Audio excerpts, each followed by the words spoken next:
பாலக்கோடு அரசு மருத்துவமனையில் உள் நோயாளிகளுக்கு உணவு திட்டம் தொடக்கம். தருமபுரி மாவட்டம் பாலக்கோடு அரசு மருத்துவமனையில் உள் நோயாளிகளுக்கு உணவு வழங்கும் திட்டம் தொடக்க விழா மற்றும் சமையலறை திறப்பு விழா மருத்துவம் மற்றும் ஊரக நலப்பணி இணை இயக்குநர் சாந்தி தலைமையில் நடைபெற்றது. இதில் குத்துவிளக்கு ஏற்றி உணவு சமையற்கூடம் மற்றும் உணவு வழங்கும் திட்டத்தினை தொடங்கி வைத்தார். பாலக்கோடு அரசு மருத்துவமனையில் உள் நோயாளிகளுக்கு இதுவரை காலையும் இரவும் பால் மற்றும் ரொட்டி மட்டுமே வழங்கப்பட்டு வந்தது.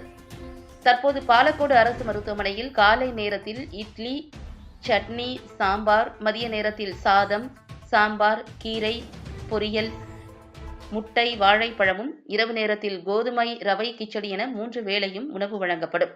இதற்காக சமையலறை புதுப்பிக்கப்பட்டு உபகரணங்கள் மற்றும் மளிகை சாமான்கள் முதலமைச்சரின் மருத்துவ காப்பீட்டு திட்டத்தில் பெறப்பட்டுள்ளது. இத்திட்டத்திற்கான அரிசி உணவு வழங்கல் துறையில் இருந்து வழங்க அனுமதியும் வழங்கப்பட்டுள்ளது. தினந்தோறும் 90 உள் நோயாளிகள் இந்த உணவு வழங்கும் திட்டத்தால் பயன்பெற உள்ளனர்.